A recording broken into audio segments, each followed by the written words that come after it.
आपको याद होगा नूरधारी की एक वीडियो थी, बाजी ने लगा दी कि इमरान खान ने इजराइल वफ्द भेजा है, और बाद दे विच पता लगा कि वो अपने प्यो ने भेजा होया सी। सो बाजी ने एक दफा फिर अब्बा जी को रगड़ के रख दिया, वो जो मैं कहता हूँ ना रंधा फेर दिया, वो फिर रंधा फेर दिया। वो बाद में पता चला इनके मजहबी अमूर के जो मोतबर थे अजमल कादरी साहब, वो तशरीफ लेके गए थे। वो बेचारा नूर दहरी जो है वो भी चीख उठा के बीबी तुहाडे अब्बा जी के बारे, वो फिर ट्वीट डिलीट करनी पड़ी। और भी बड़ी सारी ट्वीटें डिलीट की हुई हैं बाजी ने, जो करती हैं फिर डिलीट करती हैं, कोई मसला नहीं, बाजी है हमारी। उसके बाद एक तरफ फॉरेन फंडिंग हमें बताई जाती है, दूसरी तरफ पूछो ये अपार्टमेंट कहाँ से लिए। अभी रात में एक देख रहा था बाजी का वीडियो, उसमें बाजी कह रही है कि इमरान खान ने कहा है वो अपार्टमेंट मेरे हैं, मैंने अपने भाई हुसैन को कहा है कि आप इमरान खान ने कह दिया तो मेरे नाम लगा दो। बाजी हम तो ये कहते ही नहीं कि आपके नाम लगा दो, आप तो हैं ही बेनिफिशरी। हम तो पूछते हैं कि हुसैन ने लिए हैं या आपने लिए हैं, पैसे कहाँ से आए थे, और उसका जवाब आपने सुप्रीम कोर्ट में दिया है कि ये कतरियों ने दिए थे। अब मुझे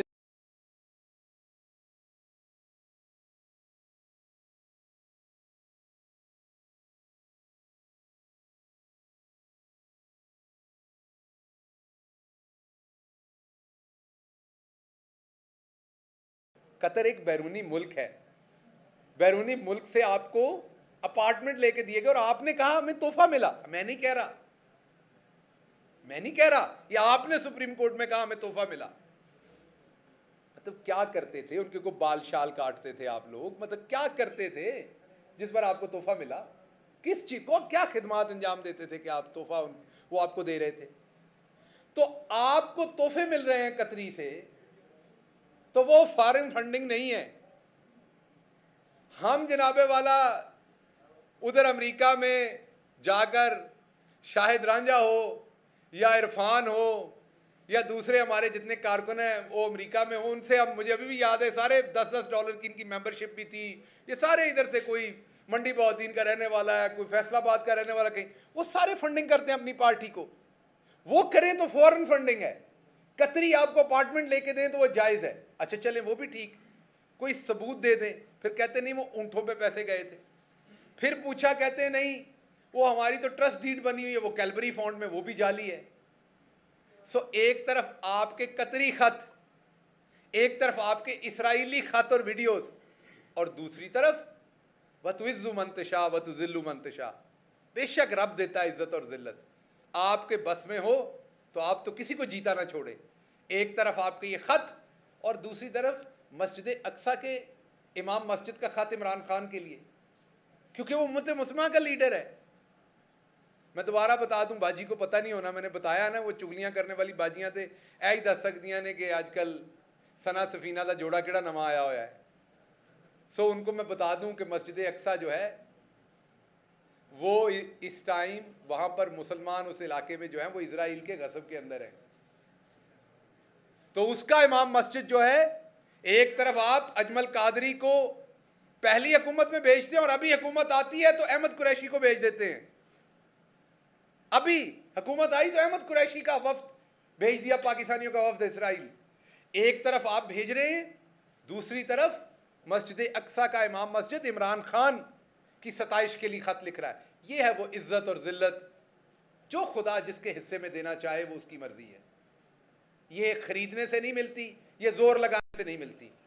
इसलिए मैंने बाजी को ये बताना है कि इस तरह बातें करवा के काम नहीं बनना। एक और बयानिया दिया जा रहा है, बार बार ये कहा जा रहा है कि हम हुकूमत में नहीं आना चाहते थे। एक घर कहता है हम हुकूमत में आना चाहते थे। पहले फैसला कर लो, आना चाहते थे कि नहीं आना चाहते थे, आपस में फैसला कर लें, क्योंकि जूते आपको दोनों तरफ से पड़ने। आना चाहते थे तब भी, और वो आपने देख लिया 20 में से 17 सीटें आपको आई हैं। आप आना चाहते हैं तब भी पड़ेंगी, नहीं आना चाहते तब भी पड़ेंगी। अच्छा पहले वाला आपका ले लेते नैरेटिव, आप नहीं आना चाहते थे, तो फिर इमरान खान का जुमला आता है आपके ऊपर सादिक, क्या हम कोई गुलाम हैं, आप जो कहें वो कर लें? तो आप क्यों आए थे किसी के कहने पे? आपको अल्लाह ने अकल नहीं दी? आपको कहीं छलांग मार दो तो आप छलांग मार देंगे? तो अब आपने ये काम किया है तो अब आप भुगतें, गाजरें खाई हैं तो पेट में दर्द तो होगी। तो आप क्या इतने गुलाम हैं, क्या आप इतने नीचे लगे हुए हैं, क्या आप इतने करप्ट हैं कि आपकी अपनी कोई सोच नहीं? कि जावेद लतीफ कहता है हमें धक्का दे के हुकूमत में लाया गया, हम आना नहीं चाहते। आपकी कोई सोच नहीं है। लीडर तो वो होता है जो लीड करता है फ्रंट से। आप तो बता रहे हैं आप आना नहीं चाहते थे। और दूसरी तरफ ऐसे कारीगर थे जो कह रहे थे तजर्बेकार टीम है, हम तो ये कर देंगे। वो कितने ने तजर्बेकार टीम? मैं एहसन इकबाल के बारे में बता दूं कि एहसन इकबाल ने उस फैमिली से जिससे माफी मंगवाई, मैं नाम नहीं ले सकता कौन कौन से इदारे से, प्रेशर डलवा के, और उन्होंने बेचारों ने कहा वीडियो बना के दे देते हैं। उन्होंने कहा वीडियो बना के देते हैं। ऐसा मनहूस इंसान है, कहता नहीं ईद वाले दिन मेरे घर आए। उनको धमकी दी कि आपके बच्चे स्कूल नहीं जा सकेंगे। ये इनका पढ़ा लिखा, इस घर दे विच पढ़ा लिखा पुत्र है इन्हों का। तो दूसरों का हाल आप खुद ही देख लें क्या होगा। तो ये गुंडे हैं, मवाली है, ये एक माफिया है, ये सियासतदान नहीं है। तो ये हुकूमत में आना नहीं चाहते थे, लेकिन 3 महीने के अंदर पूरा गुलशन जो बनाया था वो उजाड़ के रख दिया। लेकिन अभी ये हुकूमत में नहीं आना चाहते थे। तो इसलिए मैं आपको ये बताना चाहता हूं कि मंजन नहीं चलना, जनरल इंतखाबात की तरफ आए। अब आपकी हुकूमत जो है वो उससे बड़ा टेरिटरी का जो एरिया है ना, वो अली अमीन गंडापुर के छोटे भाई तहसील नाज़म है, उससे ज़्यादा इलाका उनके नीचे आता है जितना इलाका आपके नीचे आ रहा है।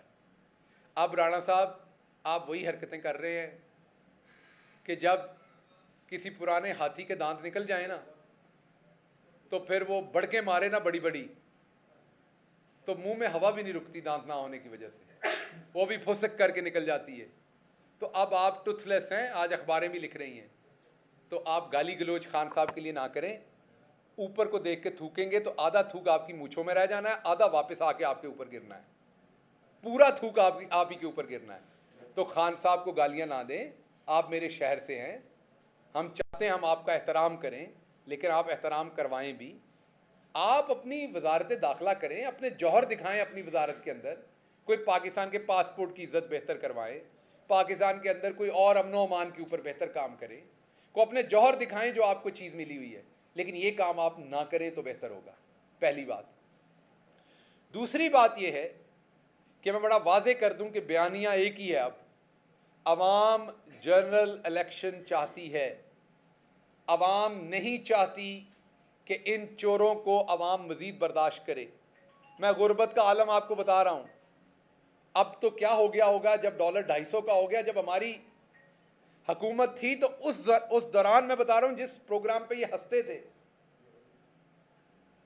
10 लाख लोगों ने खाना खाया था पनाहगाह और लंगर खानों पे, और 6 लाख लोगों ने वहां क़याम किया था, और ये उस प्रोग्राम पे हंसते थे। इंशाअल्लाह उस प्रोग्राम को अब बहुत जल्दी हम अपलिफ्ट करेंगे। दोबारा कह दूं, फॉरेन फंडिंग का फौरी फैसला करें, अदालत के हुक्म के मुताबिक करें। सिर्फ हम तो कहते हैं फैसला भी ना करें, इनकी फंडिंग को आउट कर दें, हमारा भले फैसला कर दें। चले ये भी आपको ऑफर देते हैं, हमारा फैसला कर दें, इन्हों की करतूत, इनकी रिपोर्ट आउट कर दें, आपको नजर आ जाएगा कि ये कौन लोग हैं। तो इसलिए मेरी गुजारिश आपसे ये है कि अब आप जो हमें पीछे से पैगामात भेज रहे हैं कि जी आए किसी तरह इलेक्शन के लिए बैठ जाएं, और आपका एक ग्रुप इलेक्शन में जाना नहीं चाहता क्योंकि 20 में से 17 सीटें नजर आ गई हैं, उनको अवाम में जाते डर लगता है। मैं आपको एक बात बता दूं, बंदे ने, बाजी ने एक दफा कहा था हेलमेट पहन के जाना चाहिए।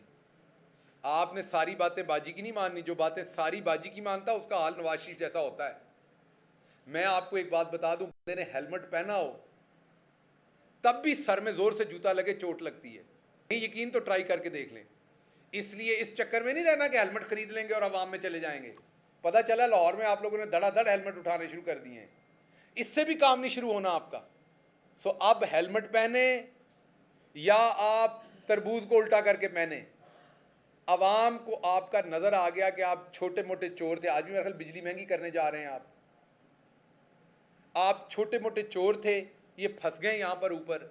जितना हिलेंगे, जितना आप और एक्टिंग करने की कोशिश करेंगे, जितनी आप तजर्बेकारी दिखाने की कोशिश करेंगे, आप मजीद जलील और रुस्वा होंगे। बेहतर है जनरल इलेक्शन में जाएं, अपनी जान छुड़वाएं। आपकी हालत उस बंदर जैसी है जो चीज़ उठाने के लिए वो छोटे से बर्तन में हाथ डाल बैठता है, ना अब वो छोड़ रहा है, लालची इतना है कि वो माल नहीं छोड़ रहा जो उसने हाथ में पकड़ा हुआ है, और मुट्ठी बंद है, वो बाहर नहीं निकल रही, हाथ खोलेगा तो बाहर निकलेगा। तो इसलिए आप उस बंदर की तरह उस घड़े को साथ साथ ही उठा के फिर रहे हैं, मुट्ठी खोल दें ना। आपको हमने एनआरओ लेने देना, इसको भी रिवर्स करेंगे इंशाल्लाह 2/3 मेजॉरिटी के साथ आके तमाम चोरी आपकी हम रिवर्स करेंगे। आप जो जो गलत कवानीन बनाएंगे उनको रिवर्स करेंगे। जिन जिन ब्यूरोक्रेट्स ने आपके साथ सलूक किया था उनका पीछा करेंगे। मैं भूल ना जाऊं फिर प्रेस कॉन्फ्रेंस में, राव सरदार, बेसिकली तो राव गुलाम होना चाहिए उनका नाम, जो वो कार्रवाइयां करके गए। वो रेलवे में चले गए, अल्लाह रेलवे का अल्लाह ही हाफिज है, वहां क्या कुछ होगा।